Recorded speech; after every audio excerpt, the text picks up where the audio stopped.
Sem mais demoras, queria então fazer aqui a nossa respectiva transição para a mesa redonda. Naturalmente, e como disse, João Paulo Almeida fica connosco, Luciano Ostins fica também connosco. Vai-se juntar à nossa mesa redonda a Karina Carvalho, que é diretora executiva da Transparência Internacional de Portugal, é licenciada em Sociologia, pós-graduada em Migrações, Interetnicidades e Transnacionalismo e ainda mestranda em Estudos Africanos. Temos também ainda connosco, e como o Luciano Ostins fez a questão de referir, o Paulo Schmidt, que é presidente do Comitê de Defesa do Jogo Limpo do COB, consultor de integridade do COB na área da prevenção e combate à manipulação desportiva, também presidente do Comitê de Integridade da Federação Paulista de Futebol, ainda consultor jurídico de integridade em inúmeras confederações, como, por exemplo, a CB Ginástica, CB Ciclismo, CB Judo, CB Esgrima. Posto isto, e para quem entrou, porque sei que, entretanto, houve também novo público aqui entrar nestas nossas sessões, começámos esta nossa sessão também por ler, ou por fazer aqui menção à sinopse que foi desenvolvida para este bloco temático. Uma sinopse que foi gentilmente também elaborada pelo João Paulo Almeida, que fez há poucos minutos a sua intervenção. Eu passarei a ler na íntegra, novamente, ipsis verbis, aqui o documento, que é curto, mas para dar também uma nota e para dar também uma informação a todos os novos que se juntaram aqui a esta sessão. Portanto, passo agora a ler. Uma série de vulnerabilidades financeiras atingiu severamente o desporto à escala global, desde o início da pandemia, minando a integridade desportiva através de crescentes e novos casos de corrupção, nomeadamente lavagem de dinheiro, manipulação, competições, venda ilegal de bilhetes, jogos fantasmas e doping. Segundo a Europol, grupos criminosos têm vindo a explorar as circunstâncias em mutação durante a pandemia de Covid-19 e prevê-se que o impacto a longo prazo da pandemia possa levantar sérias ameaças à integridade desportiva. Sobretudo, mas não só, à manipulação de competições desportivas, uma vez que os problemas de infiltração do crime organizado no desporto e de manipulação de competições desportivas relacionadas com apostas estão a expandir-se de forma selvagem, inovadora e descontrolada.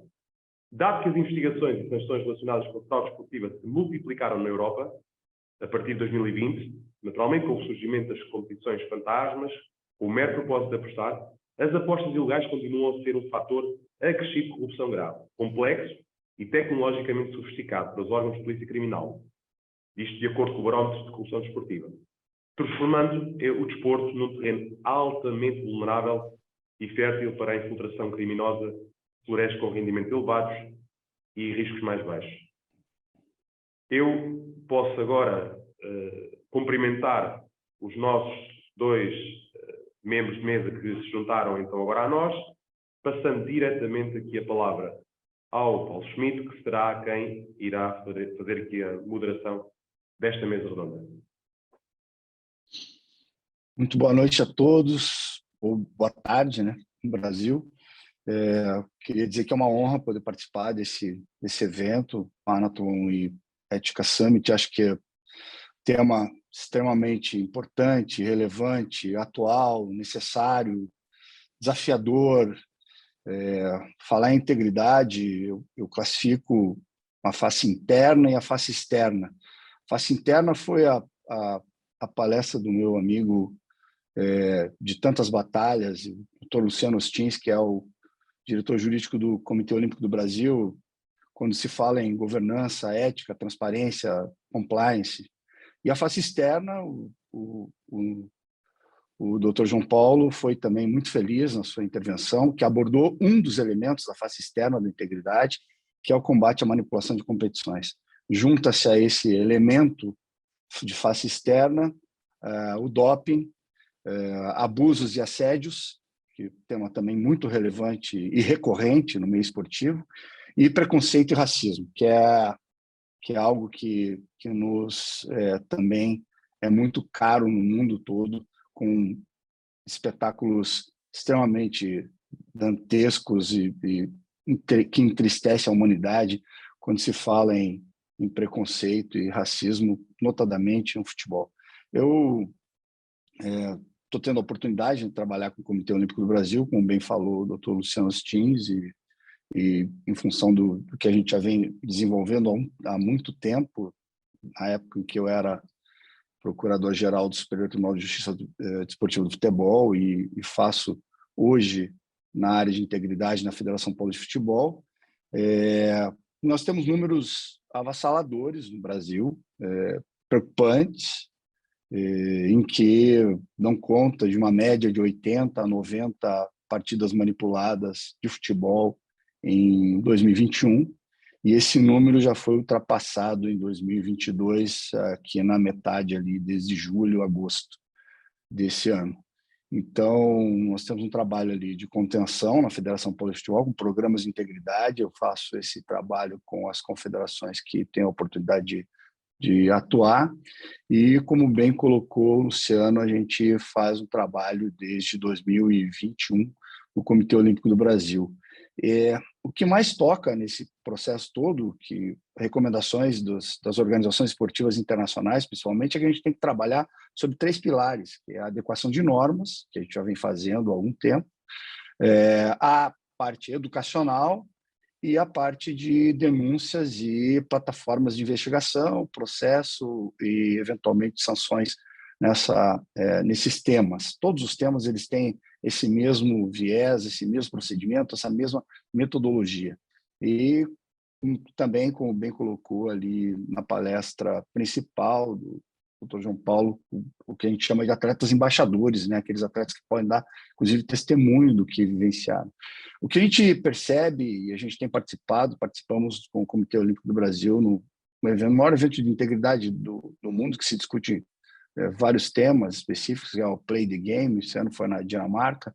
É uma recorrente e importante questão relacionada a chegar antes, a falar dos temas antes. Então, a gente vem trabalhando com as seleções no Brasil e com os diversos atletas, tentando, inclusive, adotar mecanismos de facilitadores de diálogo com os atletas sobre exatamente isso, sobre chegar antes com esses temas. Nós precisamos falar sobre esses temas, a parte educacional com os nossos atletas.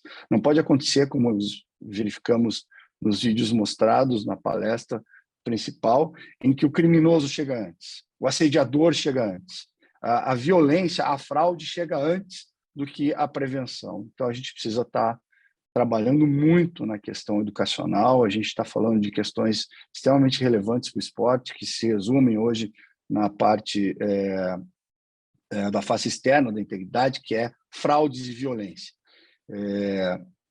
Há um desafio enorme quando se fala em desporto profissional. O Brasil tem uma diferença um pouco relevante, uma característica que a gente tem comumente falado de desporto profissional, que é o futebol profissional, e as modalidades do desporto olímpico, se fosse fazer uma divisão clássica entre as nossas modalidades esportivas. Então, há uma grande dificuldade de investimentos para a integridade, as fontes de financiamento não são boas, e o outro desafio que é extremamente relevante é que as autoridades públicas, principalmente policiais e judiciárias, não dão grande importância a esses temas. Então, a gente atua de uma forma muito reativa. Quando existe um grande problema, se tenta alguma solução mágica. E a gente vem trabalhando metodologicamente em sentido oposto, para trabalhar a parte educacional, fazendo todas as adequações de normas, até chegar na eventual sanção nesse aspecto. Então, o que eu gostaria de propor para esse debate é exatamente como fazer, tanto em Portugal como no Brasil, no mundo, como despertar para que autoridades policiais, judiciárias tenham um interesse sobre o tema e que a gente possa fazer uma grande plataforma nacional e internacional para o combate de fraudes e violências no esporte, porque a gente perde muito tempo com essa temática sem muitas vezes resposta, e a gente não tem o volume de investimentos. E como se sabe, quando se fala em manipulação de competições, por exemplo, é uma desproporção gigantesca entre a organização dos criminosos, o volume de investimento que eles têm para a prática do crime e o que a gente tem para prevenir ou para combater nisso. E não é muito diferente quando a gente fala em abusos, assédios, em que a gente tem que ter todo um trabalho diferenciado e a dopagem, atuamos muito, é muito preocupante o tema ou a frase clássica da dopagem, que a fraude está sempre na frente do controle. Então, esses são grandes desafios, temas que eu coloco em mesa para a gente tentar instigar um pouco o nosso debate sobre integridade aqui.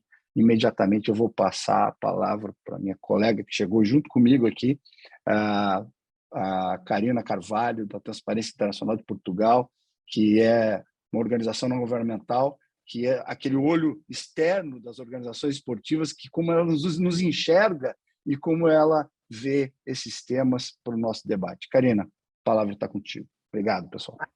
Muito obrigada, boa tarde a todos. Agradecer em meu nome e em nome da TI Portugal, da Transparência Internacional de Portugal, o convite que nos endereçaram e dizer também que o Jorge Márcio, o nosso lugar da direção, estaria presente na próxima mesa, mas por razões pessoais não vai conseguir participar e pedi-me para apresentar as suas desculpas em nome dele também. A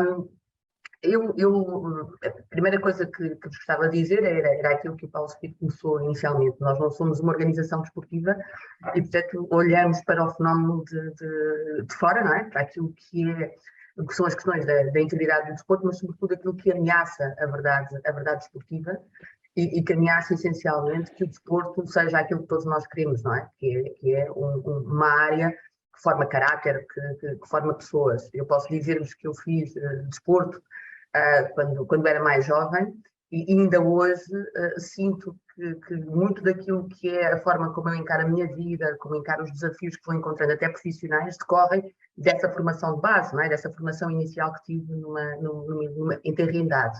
E, portanto, o problema, os desafios que se colocam à integridade desportiva nos dias que correm são aqueles desafios que se colocam a qualquer outro domínio da vida pública relativamente ao fenómeno da corrupção, especificamente, não é? Isto tem a ver com o facto das competições desportivas, desde logo, movimentarem grandes fluxos financeiros, não é? Movimentarem muito dinheiro, e pelo facto de movimentarem muito dinheiro, são também atraentes para aqueles que ganham a vida exatamente a fazer lavagem de dinheiro, a desenvolverem esquemas corruptivos, e por isso é que é essencial apostarmos na prevenção, desde logo, e depois também numa outra coisa que eu acho que é fundamental, que é mais investigação aplicada, não é?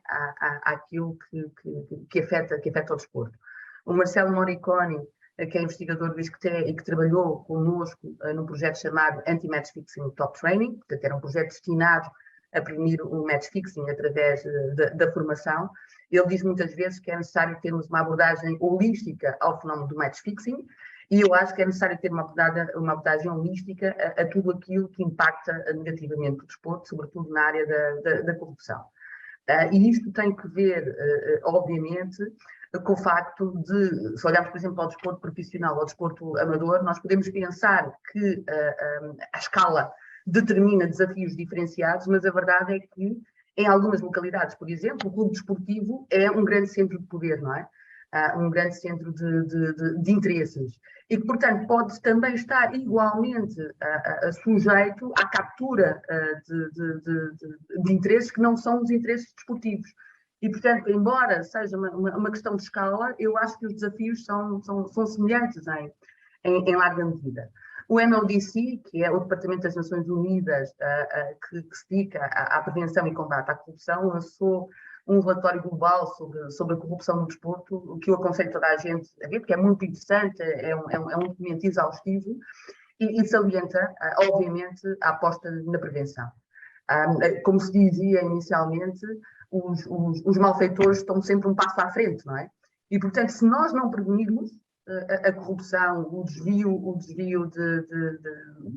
digamos assim, o desvio dos valores desportivos para interesses que não são os interesses desportivos, nós não vamos conseguir evitar que o desporto seja capturado.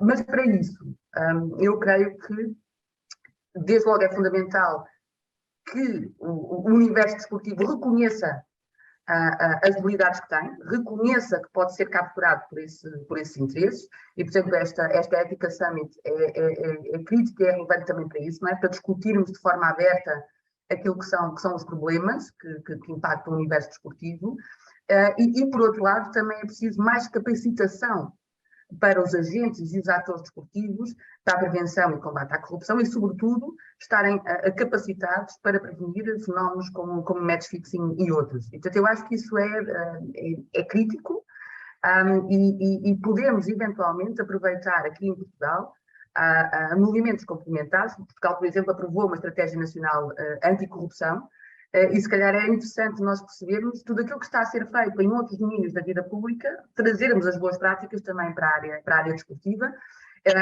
e também recursos, não é? Porque às vezes os recursos das entidades desportivas estão todos eles dirigidos para a prática desportiva, digamos assim, não é? Para as competições. E depois, o que sucede na maior parte dos casos é que os clubes desportivos, as próprias federações, não têm gente que esteja capacitada para desenvolver o compliance, por exemplo. Não é?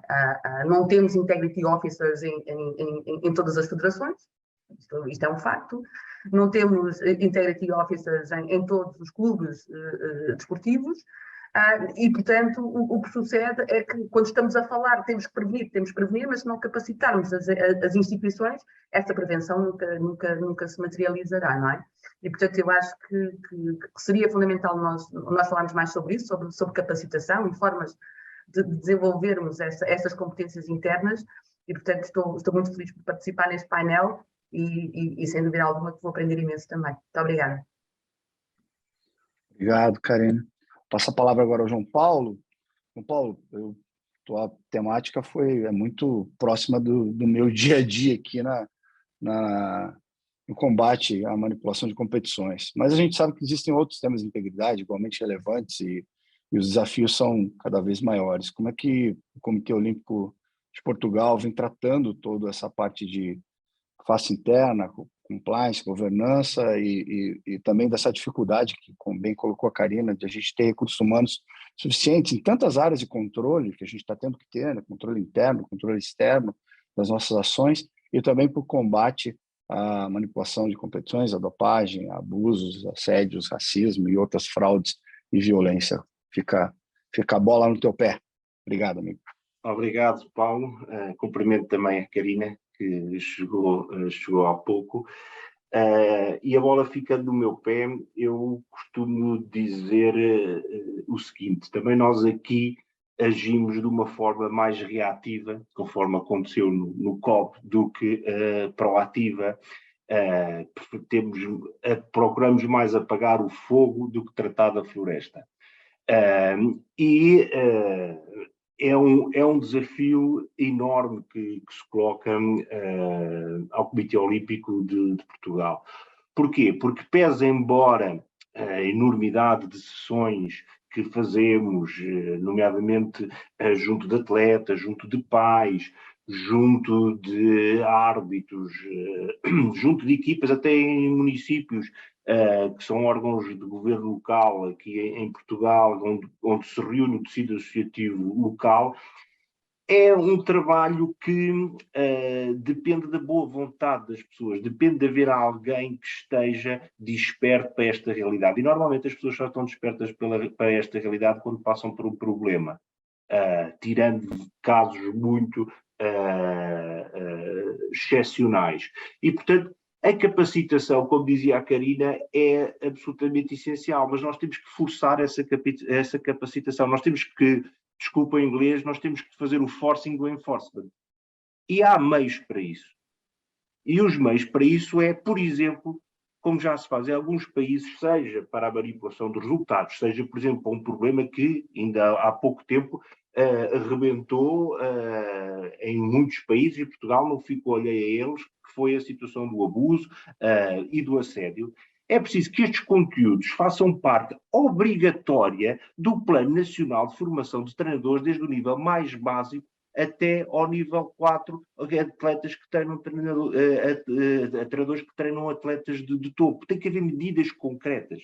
Outra medida concreta, condicionar o financiamento público, e em Portugal o desporto é maioritariamente financiado por dinheiros públicos, ao cumprimento de um conjunto de requisitos nesta matéria. Haver regulamentos em vigor, haver linhas de integridade, haver pessoas com formação, os chamados Integrity Officers, ou no caso do safeguarding e da proteção de nós, safeguarding officers, e haver políticas que são devidamente escrutinadas.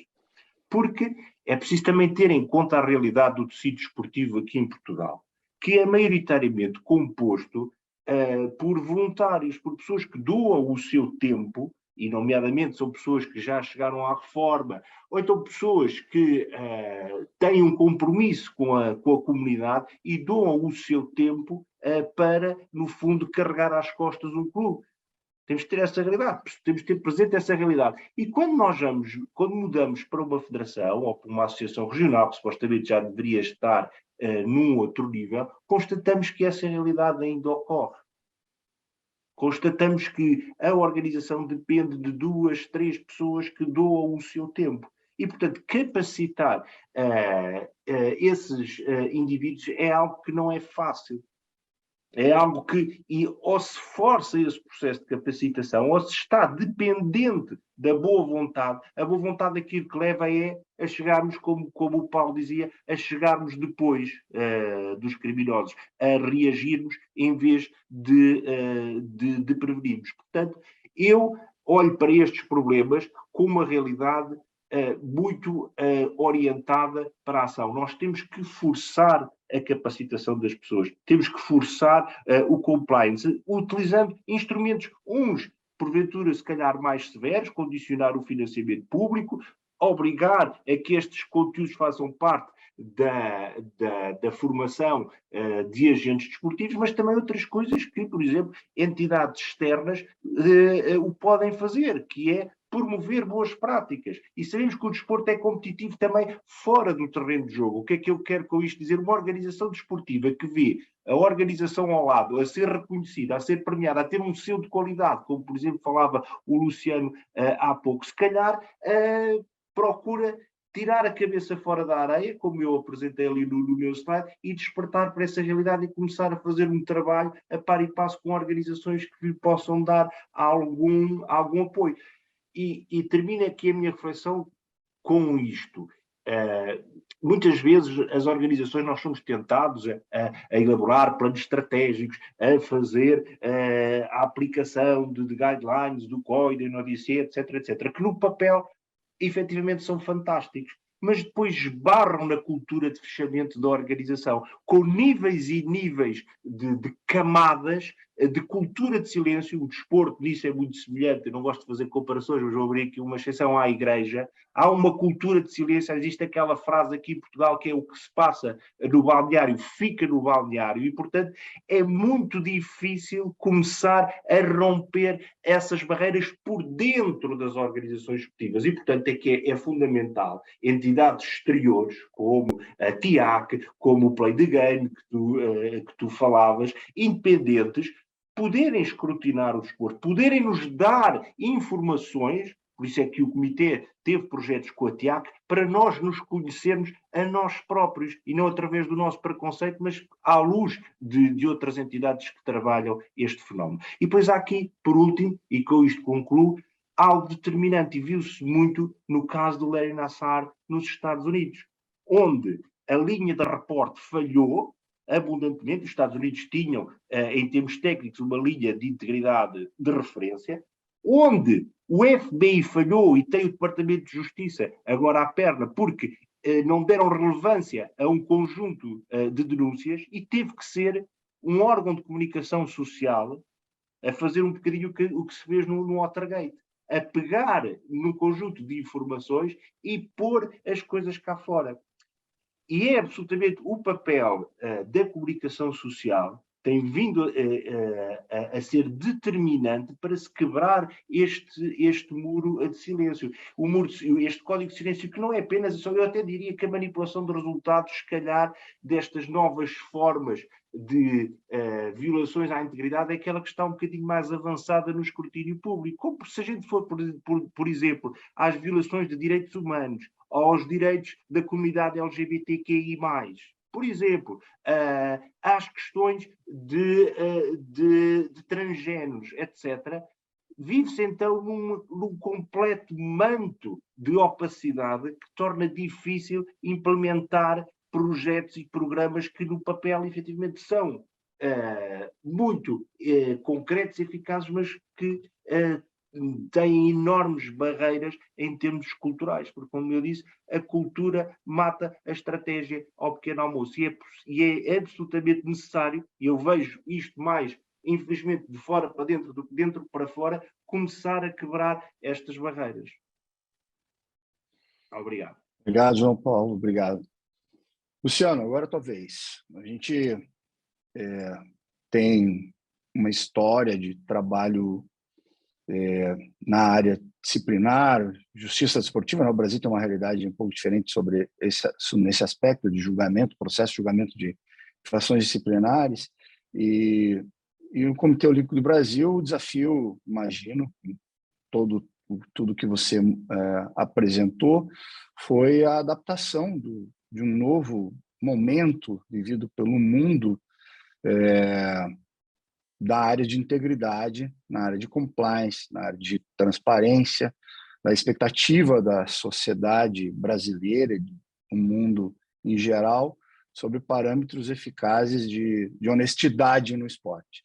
E a gente vê dentro das estruturas e das organizações esportivas em geral uma reprodução de um modelo com comitês de ética, para nós mesmos, né, criamos, você fez, elaborou essa ideia do Comitê de Defesa do Jogo Limpo, que é uma inovação que a gente tem no COB agora, no Comitê Olímpico do Brasil, e dentro desse cenário de face interna e face externa, o que você entende para onde a gente vai caminhar daqui nesse desafio Paris 2024 com o time Brasil, com as nossas atividades rotineiras, dentro dessa blindagem que tem que fazer com as seleções, sendo que o Brasil é tão grande, tão diferente, tão complexo, e que o COB, assim que imagino também como Comitê Olímpico de Portugal, tem que gerir ou ajudar a gerir várias modalidades e várias organizações esportivas, porque não é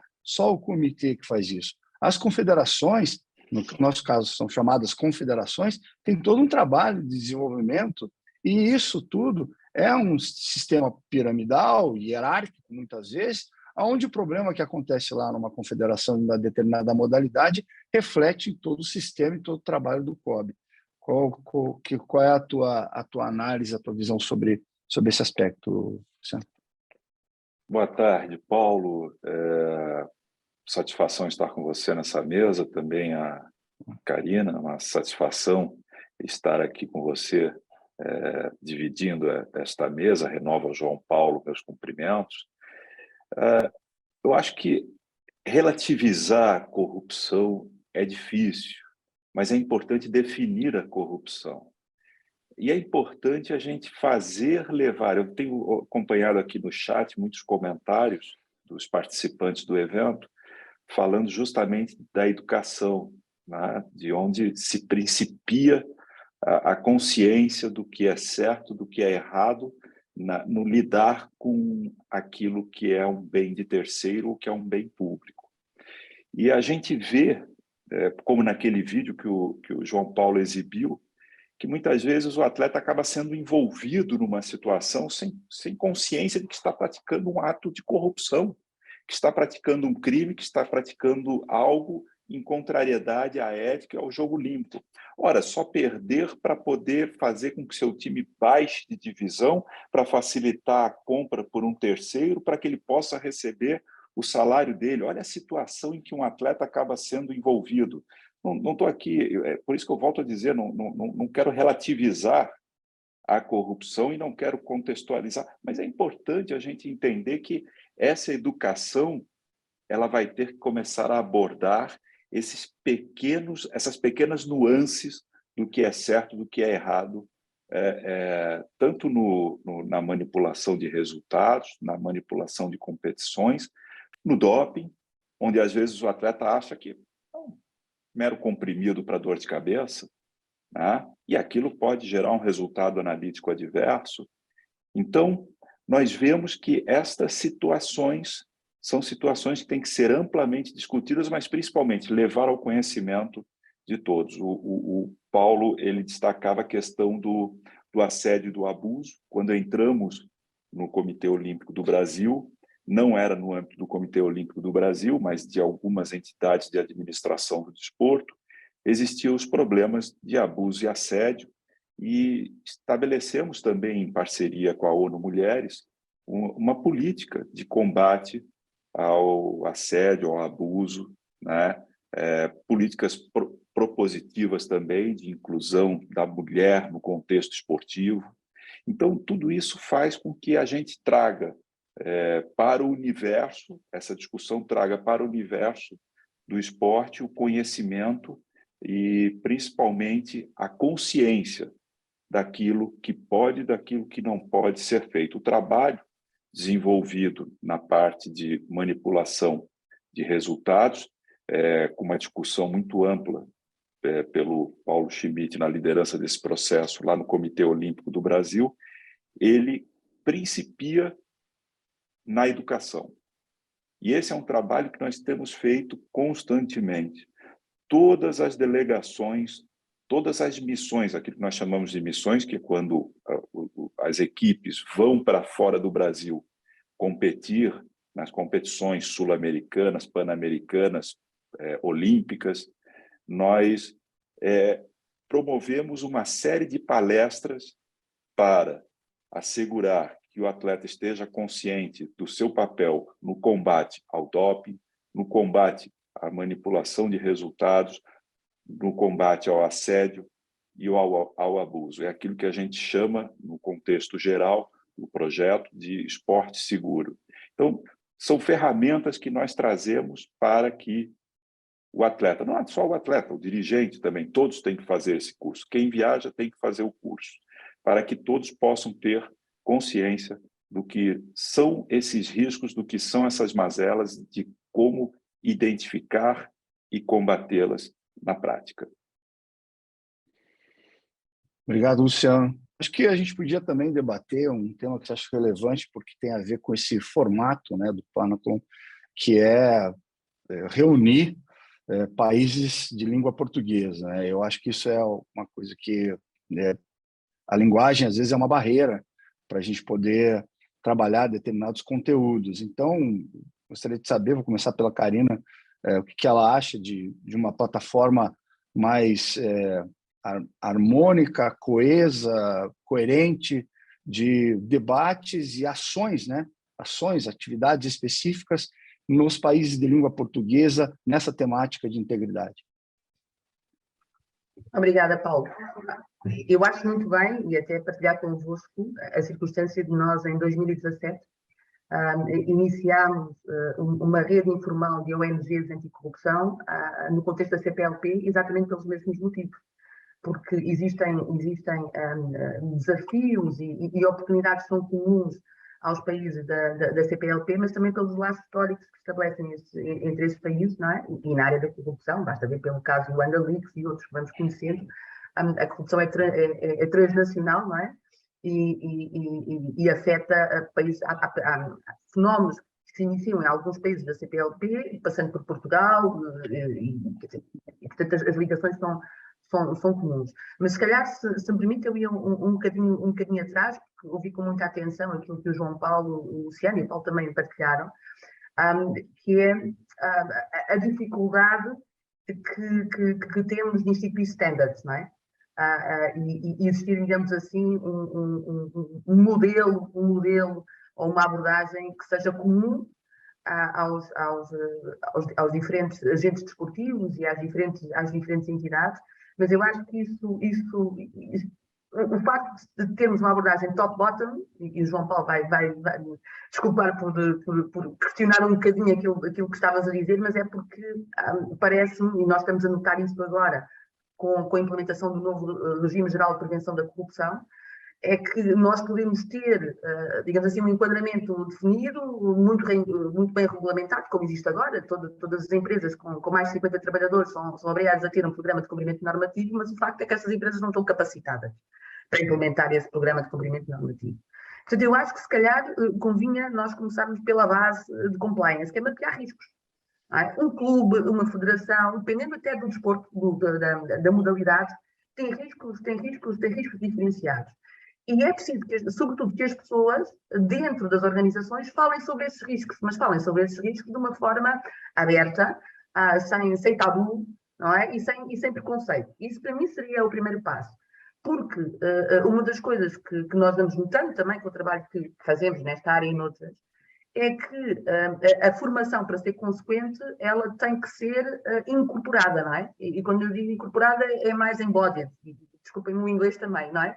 Tem que fazer parte do corpo da organização, tem que fazer parte da cultura organizacional, e isso não se consegue por decreto, eu acho. Acho que é muito difícil conseguir-se isso por decreto. Mas é evidente também que eu acho que em Portugal precisamos de dar um passo à frente na questão da governança desportiva, não é? Existem muitas estruturas, essas estruturas são diferenciadas, digamos assim que os próprios poderes públicos olham para o desporto quase com pinças, não é? Porque é uma área que não vamos intervir, tem as suas próprias dinâmicas, tem as suas próprias estruturas, depois também é uma área muito popular, não é? Que desperta muitas paixões, sobretudo por parte da população, e portanto as pessoas às vezes não querem arriscar. E isso vê-se até com a implementação da Convenção Macolan em Portugal, não é? Nós subscrevemos a Convenção, mas eu acho que continuamos a falar de match fixing, por exemplo, em circuito fechado, não é? Não existem campanhas nacionais contra o match fixing.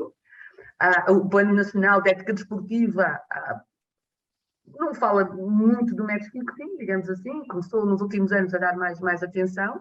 A maneira como os jovens hoje em dia se relacionam com o desporto também mudou.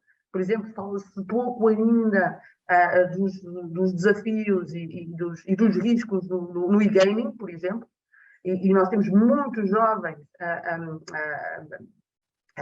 adotarem essas modalidades, e portanto eu acho que aqui temos que ter duas velocidades. Essa velocidade mais institucional, mais de política pública, e concordo com o que o João Paulo disse, mas ao mesmo tempo não ficar à espera que isso resolva aquilo que eu acho que as entidades, e sobretudo aqui o trabalho das federações é crítico, e da Treinadores de Portugal também é crítico. Temos que fazer isto em simultâneo. Essa é a minha opinião. Obrigada. Obrigado, Karina. João Paulo, o que você acha dessa plataforma entre países de língua portuguesa, essa interatividade que a gente precisa ter porque eu vou citar um exemplo que acontece muito aqui no Brasil, que eu vivo em função das atividades que eu desenvolvo ali na Federação Paulista de Futebol. Pegando o match fixing, a manipulação de competições, como um exemplo, né, do tema a se referir. É muito parecido com o que você tem ali na sua rua, no seu bairro. Se a sua casa tem um cachorro, tem um monitoramento, tem alarme, tem câmeras de segurança, o ladrão não vai escolher um lugar mais fácil, onde ele possa efetuar ali, o criminoso possa efetuar o crime. Então, o que acontece no Brasil é mais ou menos isso. A gente tem uma proteção, um programa de integridade dentro do esporte olímpico, dentro do futebol paulista, e há uma migração e um interesse maior depois de se isso se espalhar em outros lugares que não têm tanta proteção. Então, eu acho que países de língua portuguesa sofrem do mesmo problema, em que estamos num mundo globalizado, os atletas estão se transferindo a todo momento. Eu vi aqui uma observação interessante, que o semiprofissionalismo, que muitos chamam de amador, e outros, o desporto não profissional, às vezes está muito mais vulnerável do que os grandes clubes, atletas profissionais. É muito mais caro para o aliciador, para o criminoso, tentar manipular as principais divisões, séries das competições das diversas modalidades. Então, o que a gente pode fazer, João Paulo, na tua opinião, para tentar falar uma mesma língua, além da nossa língua, mas a linguagem de integridade, uma linguagem de integridade mais uníssona?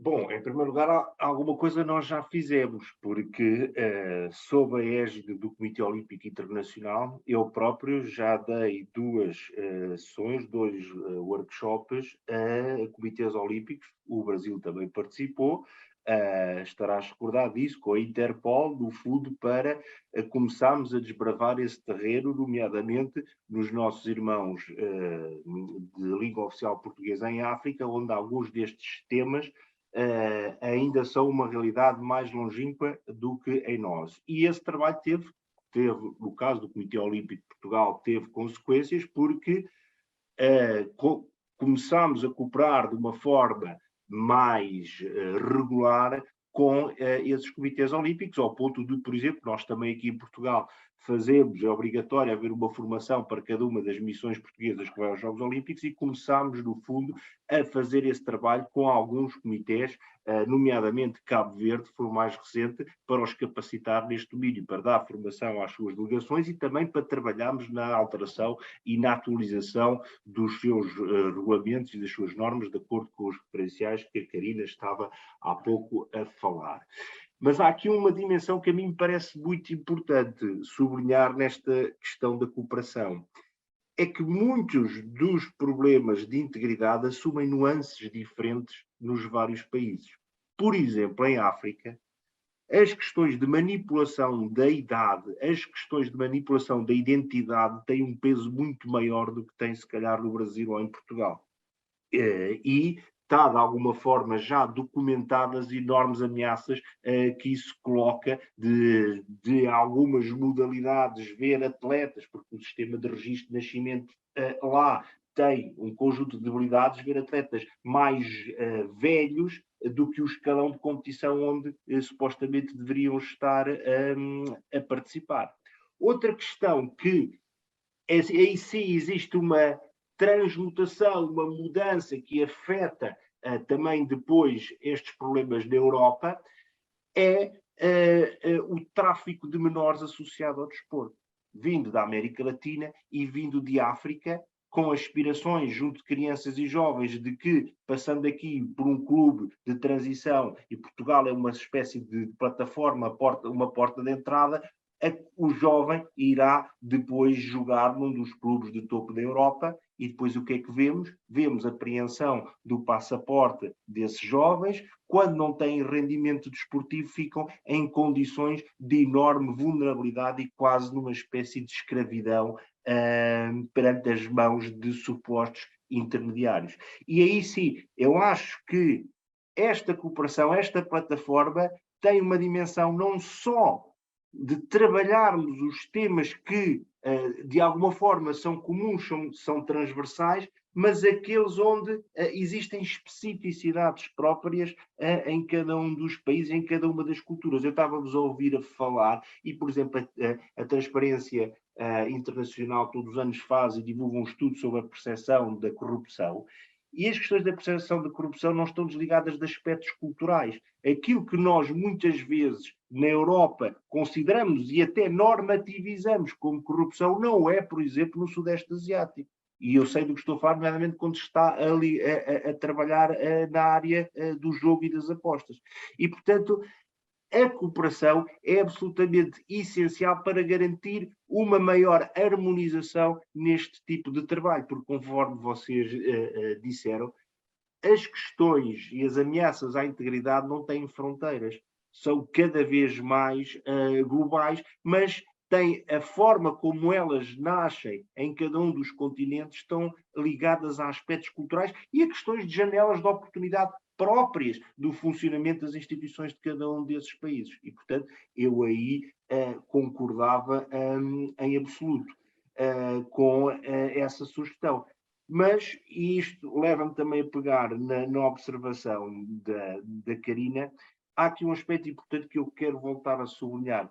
É evidente que, em última e em primeira instância, os guardiões da integridade são as organizações esportivas. Nós não podemos esperar que alguém venha fazer um trabalho que, em primeira instância, nos incumbe. Eu disso não tenho dúvidas. Mas também, e desculpa-me se sou cético, porque vi esta realidade dentro da minha própria organização, as primeiras barreiras que nós temos a esbater são dentro da nossa organização. O que é que eu quero com isto dizer? Primeiro, que o programa de integridade do Comitê Olímpico de Portugal ganhasse rodas e entrasse em funcionamento. Felizmente não tivemos que ter um problema grave como aconteceu no Comitê Olímpico do Brasil, mas tivemos que enfrentar muitas barreiras culturais, tivemos que enfrentar muita, como é que eu hei de explicar, a minimização do problema, porque era o que vocês estavam a dizer há pouco, as prioridades é as missões olímpicas, é o financiamento às confederações ou às federações, é o projeto de preparação olímpica e no final desta lista vem a integridade e vem as questões de manipulação de resultados, de assédio, de abuso, etc, etc. E, portanto, eu acho que, e tenho cada vez para mim mais evidente, já o disse também numa conferência do Play the Game, e em muitos locais, no Conselho da Europa, na UNODC, que este movimento, digamos assim, bottom-up, das raízes, é acelerado se houver efetivamente um maior escrutínio por parte de quem está fora.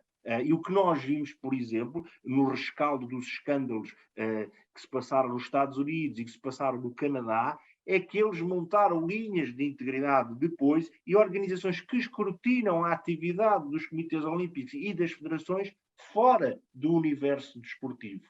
Porque, para os políticos, por exemplo, americanos, as organizações esportivas deixaram de ser confiáveis neste papel. E chegou-se ao ponto de, nos Estados Unidos, uma Federação Nacional que não implemente um conjunto de estándares, foi aprovada uma lei pelo Senado de que podem perder a certificação por parte do Comitê Olímpico e, em última instância, não ir aos Jogos Olímpicos. Ora, vejam, isto fere aquilo que está consagrado na Carta Olímpica como um dos principais pilares do universo desportivo, que é a autonomia desportiva. Agora, é preciso saber, e o Comitê Olímpico Internacional, perante isto, não teve coragem de agir. E isto é uma questão que é importante pôr em cima da mesa. Não pode haver autonomia sem responsabilidade.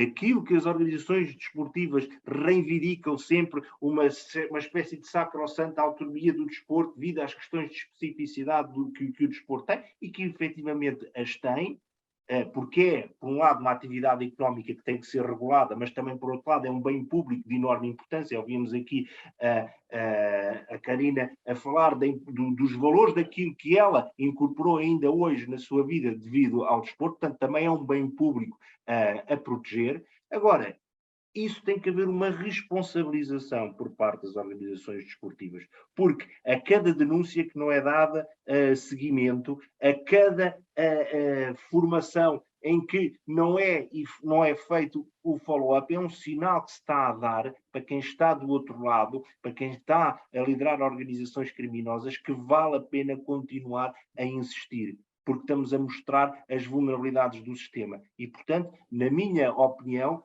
concordo, é absoluta responsabilidade cimeira e primeira das organizações desportivas, mas para essa responsabilidade ser efetivada é necessária cada vez mais os exemplos que vemos lá fora, por exemplo, e só para terminar com o que se passou agora no relatório de uma deputada britânica, Anne White, devido aos escândalos de abuso e de assédio na ginástica inglesa, é de que era absolutamente necessário haver uma entidade, uma autoridade externa independente para, de alguma forma, forçar este processo de mudança e garantir que estes estándares sejam efetivamente aplicados. Porque quando nós marcamos os nossos próprios exames, normalmente não dá bom resultado. E vejam, eu sou uma pessoa que sou oriunda do desporto, trabalho numa organização desportiva, mas eu acho que a autoavaliação, o self-risk assessment, tem que ser acompanhado por outras medidas, porque senão estamos a dar uma visão distorcida da nossa realidade, porque estamos com preconceito. E é absolutamente essencial que esta autoavaliação também seja acompanhada por uma visão de fora, uma visão externa, e por isso é que eu estava a ouvir com muita atenção a apresentação do Luciano, e ele estava a referir que existem peritos externos e independentes que trabalham com o COB para garantir, digamos assim, um escrutínio externo da aplicação das medidas de reforma que o presidente Paulo Vanderlei quis implementar. Obrigado. Vamos lá, obrigado, João Paulo. Luciano, dentro dessa linha, como é que a gente consegue dialogar o Comitê Olímpico do Brasil com os outros países, essa questão da autonomia, enfim? Isso é interessante, isso que a Karina falou sobre como é que chama? É o Regime Geral de Prevenção de Corrupção, né, de Portugal, né, implementado junto às empresas privadas. A gente, às vezes, fica com aquela ilusão de que corrupção é só no setor público. Né? Corrupção como se não fosse uma questão, muitas vezes, cultural, e que principia no setor privado, e aí contamina o setor público. Não sei, é uma ilação. Mas a gente não pode criar a ilusão de que somente no setor público existe corrupção. E isso foi muito positivo, né? Eu digo que é muito difícil, às vezes, você ficar prestando contas da aplicação de recursos. Então, é difícil para um ente privado prestar contas como se ente público fosse quando, aqui no Brasil, por exemplo, aplica recursos oriundos das loterias. Mas a gente faz isso. O Comitê Olímpico do Brasil, por conta de aplicar recursos das loterias, fiscalizado por aquele órgão que eu já mencionei, Tribunal de Contas da União, o Comitê Olímpico do Brasil procura seguir as regras públicas. Então, faz licitação, ou seja, faz concorrência para a contratação de bens e serviços quando aplica recursos das loterias. As confederações também fazem isso. As confederações que aplicam esses recursos também recebem, também devem aplicar conforme aquilo que a gente chama no COB do nosso manual de compras, que é um padrão mínimo de exigência para concorrência e transparência e assim por diante, impessoalidade e assim por diante. Então, a gente não pode ter a ilusão de que simplesmente colocar a norma ela vai ser cumprida. Nós precisamos fazer um trabalho de conscientização da importância da aplicação daquela norma, de sensibilização. Isso é algo que nós fazemos periodicamente também. Mas, justamente por ter sempre aplicado esses preceitos que regem a administração pública, e lembrando que aqui no Brasil não existe a figura da corrupção privada, tá? Mas a gente aplica também a legislação pública, ou os preceitos da legislação pública, por uma questão de governança, aos recursos próprios do COB, recursos privados. Então, quando nós recebemos recursos de patrocinadores, recursos do Comitê Olímpico Internacional, nós aplicamos com os mesmos cuidados que nós aplicamos quando usamos os recursos das loterias. Então, tem todo um processo de concorrência pública, com pleno acesso dos interessados, e isso tem feito com que o Comitê Olímpico do Brasil aprimore a aplicação desses recursos e evite os atos que não são desejáveis, aplicando também a lei anticorrupção, que aqui no Brasil é uma lei eminentemente para o setor público, né? Claro que na relação com um ente privado também, mas não só entre público, mas também entre o público e o privado. Então, o Comitê Olímpico do Brasil acho que avançou muito nesse aspecto em razão disso também. Então, é como eu falo, aquilo que gera muitas vezes uma dificuldade pode nos gerar uma oportunidade. E é assim que estamos procedendo nesse aspecto. Agora, principalmente, e eu gostaria de destacar aqui uma coisa, nós precisamos institucionalizar as normas de prevenção à corrupção. E aí eu falo corrupção, todos os riscos que envolvem. O doping é a corrupção, manipulação de resultado é corrupção, desvio de recursos, o próprio assédio, enfim, todos esses elementos que ferem a integridade do esporte.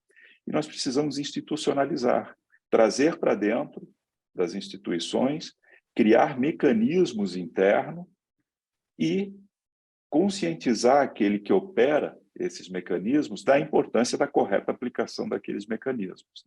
Então, somente com isso é que eu acredito que nós podemos evitar que esses riscos afetem o esporte como um todo.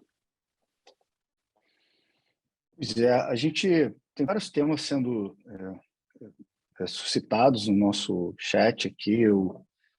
Alguns são bastante instigantes, né? Sobre uma desconfiança que se tem do esporte no geral, tanto na parte cultural, na parte educacional. Eu vejo que a gente que está dentro, né, do sistema se ressente muitas vezes além dos órgãos de controle que já nos controlam de todo gênero e forma aqui no Brasil, imagino que em Portugal e outros países da África de língua portuguesa seja mais ou menos da mesma forma, a gente se ressente da falta de uma certificação para algumas coisas. E a gente parte de uma premissa no esporte, uma desconfiança. O dirigente é corrupto até prova em contrário. As leis no Brasil têm sido feitas assim ao longo do tempo. A gente tem uma legislação esportiva bastante densa, que trata dessas questões da responsabilização dos dirigentes, porque há sim, uma sensação generalizada, até pesquisas apontam nesse sentido, que a corrupção está muito vinculada à ideia dos dirigentes esportivos. Eu vou lançar aqui um desafio para a gente raciocinar nesse conteúdo, que é justamente esse. Será que nós, dentro dos comitês, por exemplo, no caso dos comitês, ou das ONGs, não teríamos capacidade de criar estruturas que nos dessem um pouco mais de segurança para desenvolver o esporte de uma forma mais íntegra, mais honesta e pensando naquilo que o esporte tem de melhor para todos nós, além da competição, da disputa saudável, do vença a melhor performance, não o mais esperto, o mais corrupto, que muitas vezes é assim que acontece.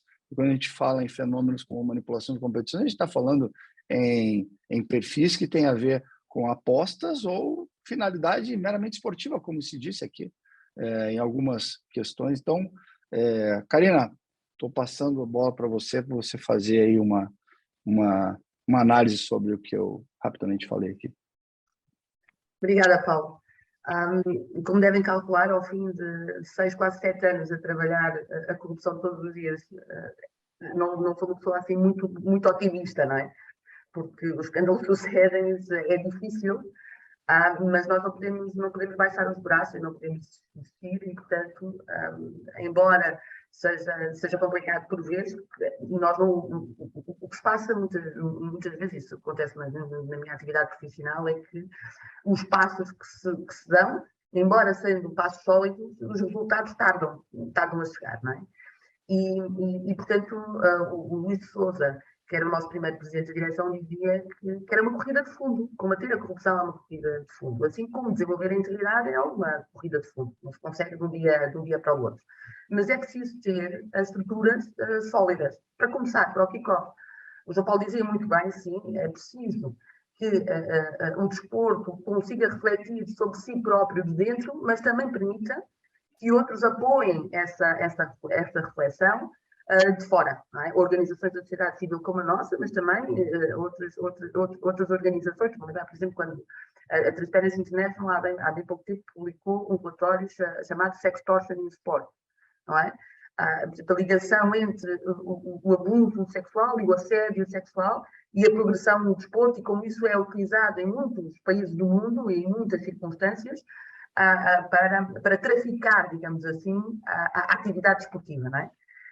E, portanto, há muita informação que começa a chegar, vinda até de fora, de entidades exteriores ao desporto, e eu acho que tem que existir a capacidade dentro do desporto para abraçar essas novas abordagens, abraçar essas novas perspectivas para construir algo que seja seu. Isto é a primeira coisa. Mas também E aqui eu acho que é preciso. Nós, quando falamos, nós falamos muitas vezes que a primeira coisa que se tem que desenvolver num plano de integridade é um código de ética e de conduta, não é? Mas, como dizia há pouco, esse código de ética e de conduta tem que servir à organização. Não é? Portanto, nós temos as guidelines, mas depois a organização tem que construir a sua cultura de integridade e tem que desenvolver a sua estrutura de integridade interna adaptada àquilo que são as suas necessidades. E para que isso suceda, infelizmente, e é isso que eu vejo em outras áreas, é preciso ter mais fiscalização, por um lado, e temos que ter estruturas no setor público capacitadas para fazer essa fiscalização. E isso tem que acontecer. Portanto, digamos assim, as organizações chapéu, como o Comitê Olímpico, como as federações, até as secretarias de Estado, elas próprias também têm que estar capacitadas para, primeiro, identificar os desafios que se colocam ao setor desportivo, no âmbito do combate à corrupção, mas integrado num sentido mais lato, e depois estarem disponíveis para capacitar as organizações desportivas, por outro lado, e, ao mesmo tempo, para fiscalizarem a atividade do desporto nesta matéria. E eu acho que, em Portugal, pelo menos, falta ainda fazer algum caminho nesse sentido, porque o sancionamento não tem sido eficaz, por um lado, e depois também porque, como o João Paulo dizia muito bem, há esta cultura do segredo, não é? E havendo uma cultura do segredo, também há fenómenos que podem passar despercebidos, não é? O conhecimento sobre as matérias pode não estar ainda solidificado e fundamentado. Eu lembro, por exemplo, que aqui em Portugal temos pela primeira vez uma lei de proteção de denunciantes, mas que a proteção de denunciantes do desporto já estava, não é? Equacionada e configurada até do ponto de vista jurídico. Mas pouco ou nada sabemos sobre como é que isso está a ser implementado na prática, a proteção de denunciantes do desporto, e, sobretudo, quais são os resultados dessa política pública. Eu acho que era muito importante nós começarmos a ter mais investigação, como eu dizia, e, sobretudo, mais capacitação, quer das entidades de fiscalização, as entidades que fazem o oversight, e, ao mesmo tempo, mais capacitação interna. Sobretudo esta nota que gostava de deixar. Obrigada. Obrigado. Agora eu vou fazer uma provocação aos membros dos comitês aqui, Portugal e Brasil. O Mário, que é o nosso manager aqui no Panatum, me soprou uma pergunta que eu acho que é bem apropriada para dentro das organizações esportivas. Que papel os milhares de patrocinadores diretos dos esportes, marcas, empresas, clubes, atletas podem assumir inclusivamente ou prevendo em cláusulas de contrato por auditoria como catalisadores de boa governança, integridade, até com uma demonstração de estratégia de responsabilidade social. No COB e nas confederações que eu tenho a oportunidade de trabalhar, a gente tem termos de compromisso com as confederações, a gente tem cláusulas específicas com uma série de disposições sobre integridade. Eu conheço alguns contratos de atletas profissionais que realmente têm previsão quando tem envolvimento com dopagem, problemas relacionados a questões disciplinares, existem cláusulas protetivas, né, do empregador, dos patrocinadores. Sei que o COB também tem uma preocupação com a imagem dos patrocinadores e tem essa previsão de governança, de integridade em todos com os integrantes do time Brasil e das confederações. Então, João Paulo, a bola está com você agora para comentar esse tema, essa pergunta do Mário. Sim, esta é uma pergunta importante e se calhar eu vou responder completando aqui algo que a Karina estava a dizer. Efetivamente isto é uma corrida de fundo, mas não estava a ouvir alguém a dizer que tem que ser uma corrida de fundo a uma velocidade de um velocista. Ou seja, o ritmo tem que ser elevado, porque nós temos que esbater, como, por exemplo, de alguma forma fez o doping, e ainda tem muito para percorrer, a enorme distância que existe entre a desinformação, a vulnerabilidade dos agentes esportivos e os meios e os recursos que têm as organizações de criminalidade internacional, ou não é preciso ser internacional, pequenos grupos de criminalidade organizada que facilmente, conforme tentei mostrar ali nos meus vídeos, podem prosperar com estas limitações. A questão do financiamento por via dos patrocínios é evidente que é um dos aspectos que podem ajudar a este combate. Nós no Comitê também temos um standard longo de cláusulas e de normas de cariz, não só de responsabilidade, mas também de compromissos que o potencial patrocinador possa ter em responsabilidade social, em outros domínios que não apenas e só a integridade. Por exemplo, a forma como um determinado patrocinador tem um processo faz ou não faz um processo de procurement, tem ou não tem políticas ao nível da sustentabilidade, que é algo que cada vez é mais importante para o movimento olímpico. Isso é escrutinado e isso está regulado nas cláusulas que temos com os nossos patrocinadores. Mas isso está longe de acontecer em outras realidades, em outras organizações esportivas. Vemos, por exemplo, cada vez mais, isto é uma realidade incontornável, o patrocínio de lotarias e de operadores de apostas privadas a organizações esportivas e a federações. E eu pergunto, e com isto respondo à pergunta do Mário, com uma pergunta, quantos desses contratos têm lá por parte das lotarias ou por parte dos operadores de apostas desportivas obrigações em matéria de formação, em matéria de capacitação dos seus agentes desportivos, no âmbito não só da manipulação de resultados, mas também de uma outra área que está muito conexa com esta, que é a área do jogo responsável.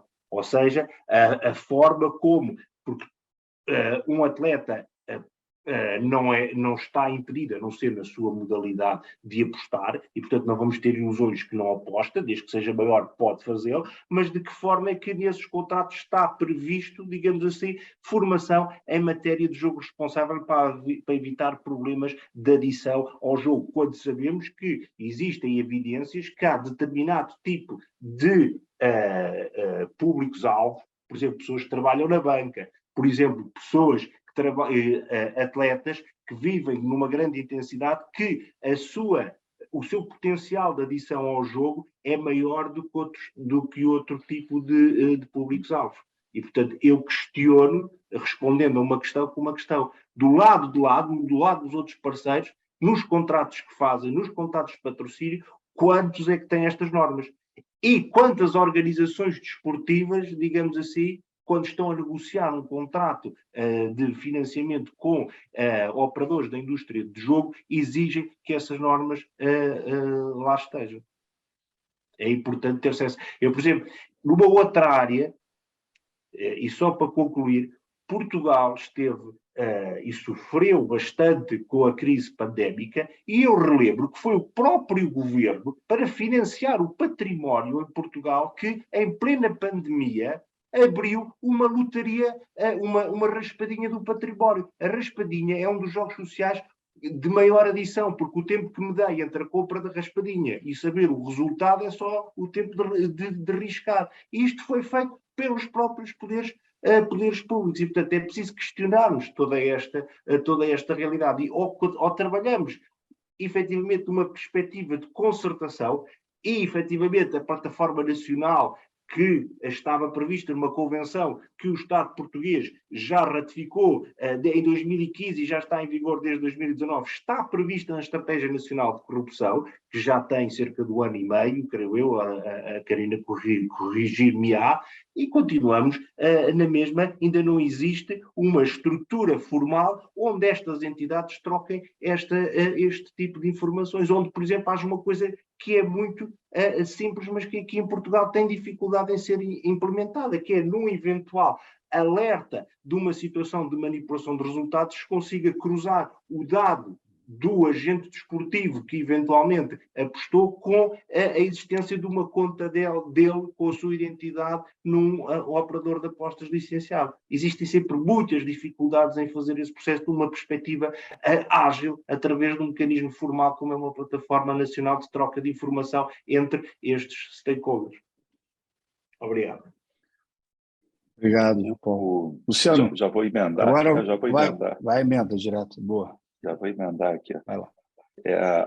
A grande preocupação, eu acho que eu falava da questão da institucionalização, né? Você criar as normas e criar a cultura, né? Trazer a cultura. A cultura é algo que é construído de cima para baixo. São os gestores que têm que implantar essa cultura de cumprimento daquelas regras, daquelas normas. Mas, principalmente, Paulo, eu acho que passa pela questão da estabilidade das decisões nesses processos. Por exemplo, no Comitê Olímpico do Brasil, nós instituímos, e a gente tem colocado em todos os contratos, desde que a parte contrária concorde, obviamente, cláusula arbitral. Por quê? Fazendo com que, não adianta você colocar, e nós temos feito isso também, colocado cláusulas anticorrupção, essa faz parte da cultura do qual implementado pelo presidente Paulo Vanderlei, que nós devemos ter mecanismos, tomar iniciativa para mecanismos de combate à corrupção. E não adianta simplesmente você colocar no papel e você não ter isso assegurado quando acontece um caso concreto, que até agora não aconteceu, mas precisamos ter. Um aspecto que tivemos caso concreto que eu posso usar como exemplo, não posso contar exatamente o que houve, mas são as questões relacionadas ao assédio e abuso.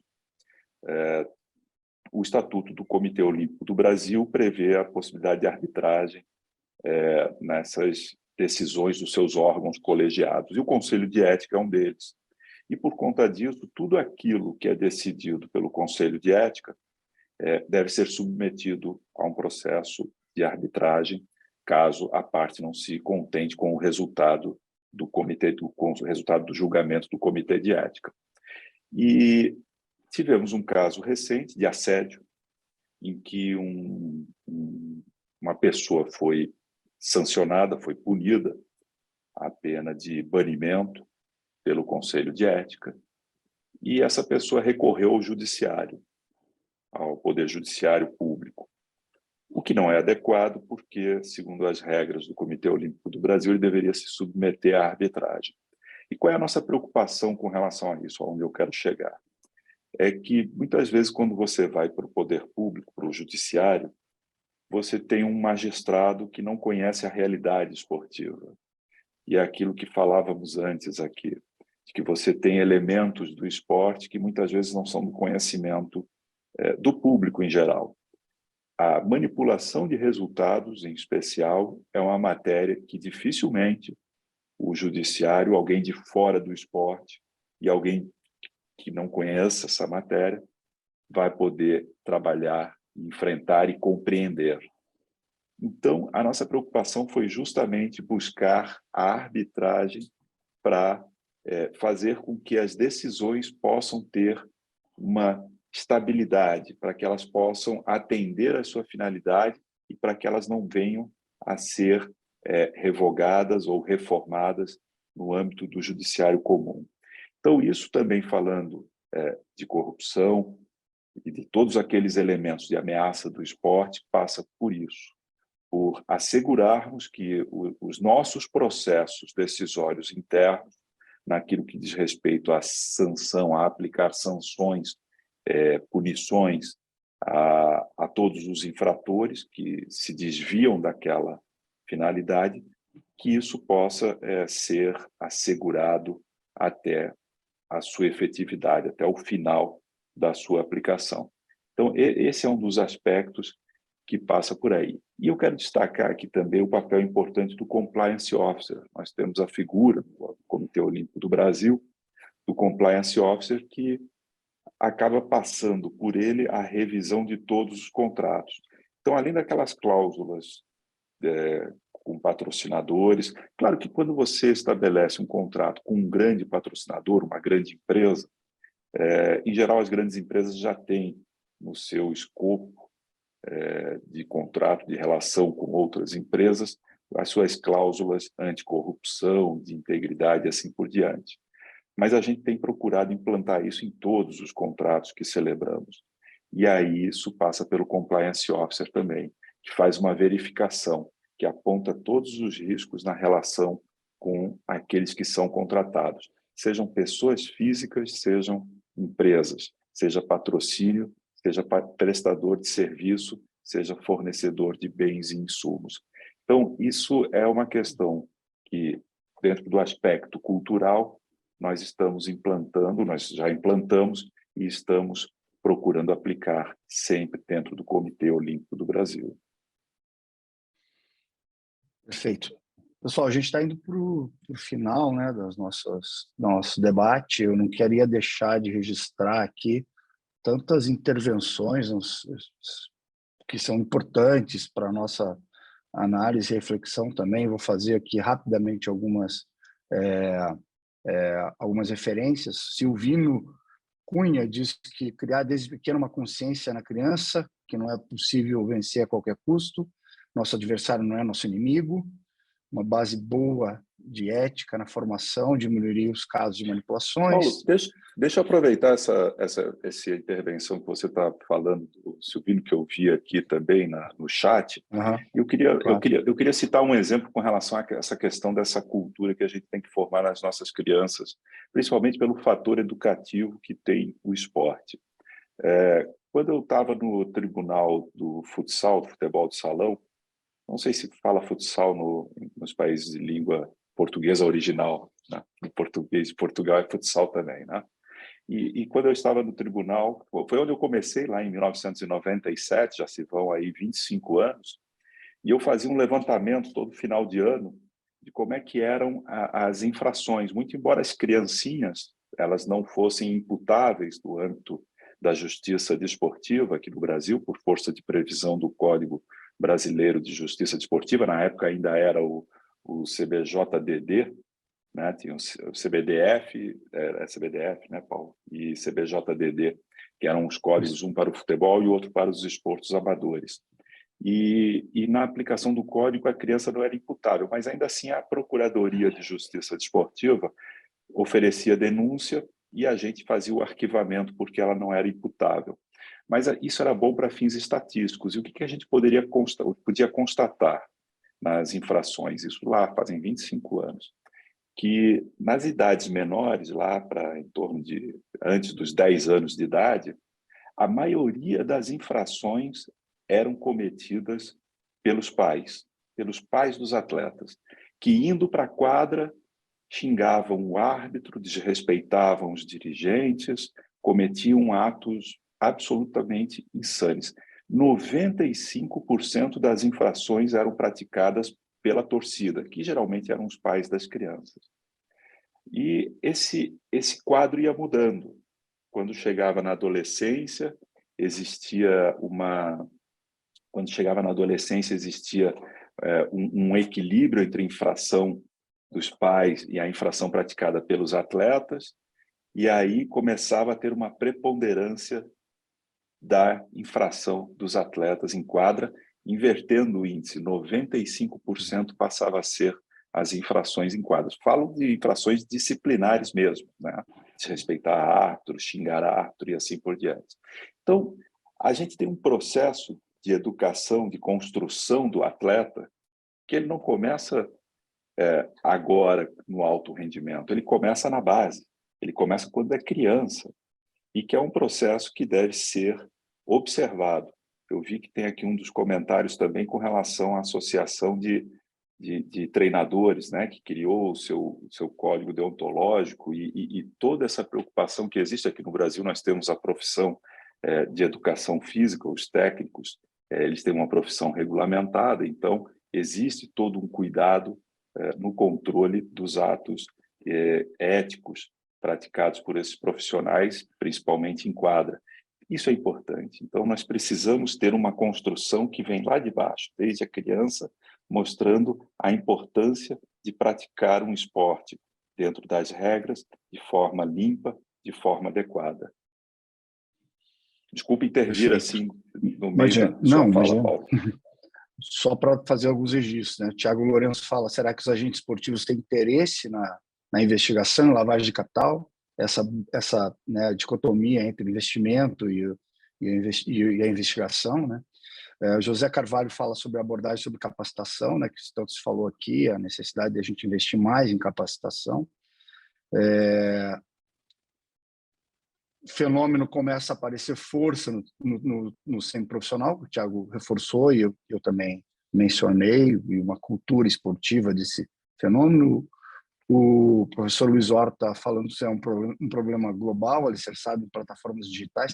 Aliás, essa é uma questão também que eu gostaria de comentar. A pandemia trouxe o que tinha de pior, né, para o esporte naquele momento. Não era só uma questão de saúde para os atletas e as restrições impostas pela pandemia, mas o crescimento exponencial de crimes cometidos via redes sociais, atletas sendo assediados de toda forma. A gente combateu isso nas nossas confederações e junto ao Comitê Olímpico, porque eles ficaram muito mais vulneráveis, porque eles não estavam nos treinamentos e nas competições fisicamente, estavam em treinamentos e confinados, e isso os tornou muito mais vulneráveis. Uma questão que também foi bastante debatido nesse período da pandemia, né? O Arnaldo coloca uma questão muito interessante, Arnaldo Santos, que não se consegue ensinar ética por decreto. Então, uma outra reflexão que a gente tem que fazer, que se a gente não criou tanta burocracia, tanta papelada, que a gente não consegue cumprir as coisas todas, estamos criando cada vez mais órgãos, mais departamentos, e quando realmente não se ensina muitas dessas coisas por legislação, decreto, obrigação formal, né? É uma questão que a gente tem que tentar trabalhar no dia a dia das nossas organizações esportivas com o esporte de base, as secretarias, o poder público, e quando a gente chega num nível de falar em integridade, em violações de integridade, muitas vezes, acho que eu vou dizer que 80%, a gente está falando em desporto de alto rendimento, que sofre das mazelas do que acontece no desporto de base, com a violência e as fraudes a que estão expostos os nossos atletas desde o início da sua formação. Eu vou deixar a palavra aberta para cada um de vocês, uns 3 minutinhos finais.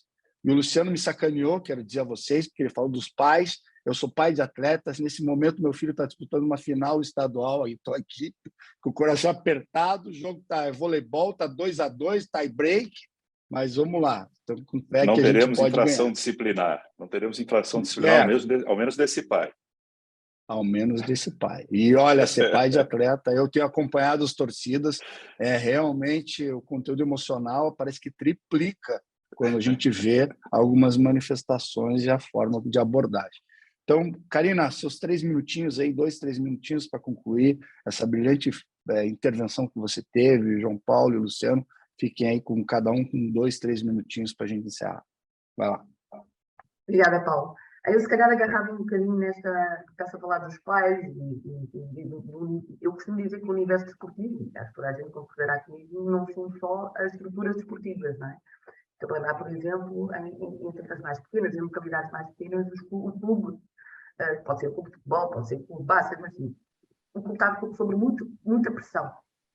Muita pressão do público, quer dizer, dos pais, mas também dos poderes instituídos, ou a Câmara Municipal, ou a Junta de Freguesia, né? E das empresas. Há pouco palavras dos patrocínios das empresas. Eu acho que alguns clubes e algumas entidades esportivas não têm capacidade para impor as suas regras, ao exterior. E, portanto, vejo com bons olhos essa ideia de o setor privado, especificamente, que tem o compliance mais desenvolvido, poder trazer as suas boas práticas para o universo desportivo. Eu deixava-vos só com uma nota que acho que é importante referir, que tem a ver com a utilização do desporto e das entidades esportivas para esquemas de branqueamento de capitais. E isso é algo que eu creio que o próximo painel provavelmente vai dedicar mais tempo, mas é importante percebermos como o desporto está a ser utilizado para lavar dinheiro, para potenciar fluxos financeiros ilícitos E essa captura sucede também por parte das lideranças esportivas, não é? E, portanto, de quem detém o clube, na maior parte dos casos. E, portanto, também é preciso que as instituições que regulam o desporto comecem a olhar para essa circunstância. Não é exclusiva do futebol, durante algum tempo pode ter sido, mas hoje em dia não é exclusiva do futebol. E, sobretudo, em países como Portugal, que do ponto de vista económico e financeiro são mais frágeis do que outras economias europeias, por exemplo, podemos estar a ser capturados por esses esquemas sem estar a ser dada devida atenção a este fenómeno. Portanto, eu gostava que também olhássemos para isso com mais atenção e começássemos a perceber como o dinheiro que entra no desporto pode ser muitas vezes dinheiro sujo, não é? E depois, se entra dinheiro sujo, não há capacidade instalada para a própria organização poder desenvolver a sua integridade quando esse princípio já está perdido à partida. Obrigada pelo convite novamente, gostei muito desta intervenção. Obrigado, Karina. João Paulo, suas considerações finais, já agradecendo a participação. Muito obrigado. Também vou ser breve. Se calhar começava por onde a Karina terminou. Efetivamente, isto é uma realidade da infiltração criminosa no desporto que já se passa em várias modalidades, com organizações e agentes desportivos e a escassez de recursos.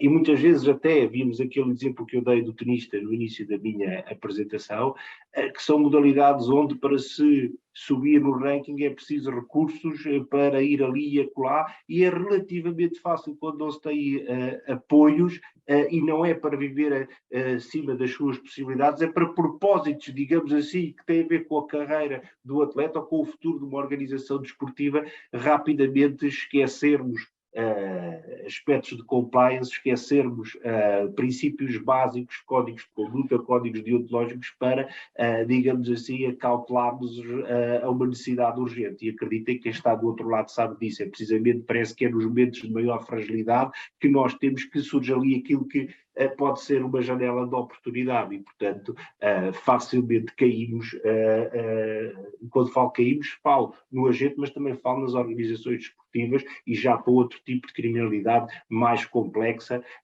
com financiamento externo. Não sabemos quem são os beneficiários efetivos que tomam de assalto clubes que até muitas vezes tiveram um papel histórico de coesão de uma determinada comunidade, e vivemos situações dessas aqui em Portugal, de norte a sul do país. Portanto, a observação da Karina é muito pertinente.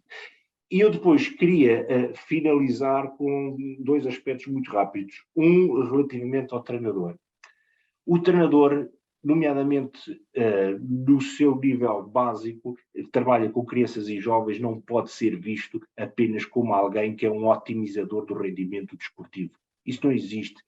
É fundamental nestas idades ser um educador, ser alguém que transmite através do desporto um conjunto de valores. E há muito a trabalhar nesse domínio. Desde logo, eu ouvia, creio que era o Paulo, a falar de educação física e de ser uma atividade regulada e é uma profissão no Brasil.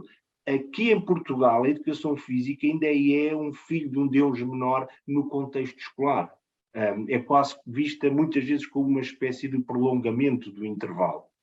E, portanto, depois, no processo de formação, já nem falo de uma pessoa que passa por desporto, mas de um responsável político, de um responsável de uma empresa, o desporto, a educação física é visto como algo menor quando tem que tomar decisões e, portanto, é muito difícil reverter esta situação e nós vemos isso, que ainda há dias saiu o estudo do Eurobarómetro que coloca Portugal como o país na cauda da União Europeia de atividade física e desportiva. Ora, se nós não praticamos, se nós não temos essa experiência, como é que depois, mais à frente na nossa vida, vamos estar sensíveis para estes temas e vamos dar prioridade a esses temas? E, portanto, regressando muito ao início, há aqui uma dimensão cultural muito importante a esbater. Se queremos que as políticas do desporto subam na agenda política, o desporto tem que ter um papel relevante no nosso processo de construção cívica, na nossa cidadania e na nossa educação, coisa que, na minha opinião, está longe de ter. E depois, muito telegraficamente, terminar com uma observação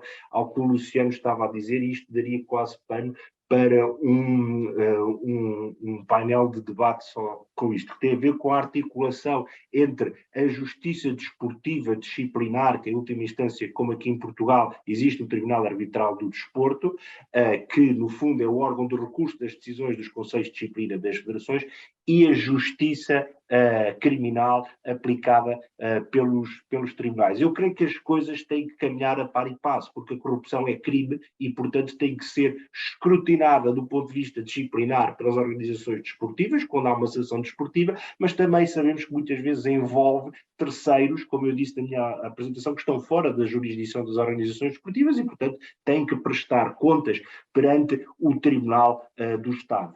E o que acontece muitas vezes, e com isto termino mesmo, é que o standard da prova em direito criminal é o standard para além da dúvida razoável. E nos órgãos de disciplina e nos órgãos arbitrais é o balanço de probabilidades. O que é que isto leva? É que seja mais fácil sancionar um agente desportivo na sede disciplinar do que alguém que esteja fora do universo desportivo e tenha cometido um crime. Isto tem inúmeras consequências, porque muitas vezes o que nós vemos é o atleta, o treinador, o agente desportivo, acaba por ser o elo mais fraco, e quem está por detrás de redes de criminalidade organizada transnacionais a nem sequer comparecer perante a justiça. Ou quando muitas vezes, ou quando algumas poucas vezes comparece, acaba por, devido ao standard de prova ser mais exigente, não ser sequer sancionado. Mas, como eu disse, é uma matéria que dava para mangas, mas não queria deixar de fazer. Obrigado. Então, e agradecer. Obrigado, João Paulo. Obrigado. Luciano, você agora tem 1 minuto, porque o anfitrião de Portugal disse que usou um pouquinho de tempo. 1 minuto que já tem que encerrar por causa da outra conferência. Já vamos encerrar. Obrigado. Eu só quero fazer um ajuste no que eu havia falado. Eu vi aqui os comentários no chat que algumas questões têm que ser tratadas também no âmbito criminal. O crime tem que ser tratado.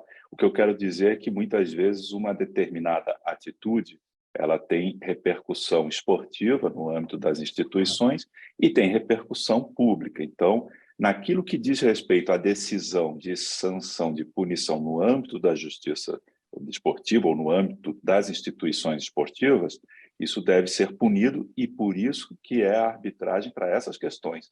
Por exemplo, um caso de assédio que vai para a justiça comum, né, em razão do crime de assédio, isso, claro, que tem que ser tratado no âmbito da justiça comum e assim deve ser feito. Enfim, o que nós devemos buscar é fazer aquilo que nós temos como base do esporte, a autorregulação.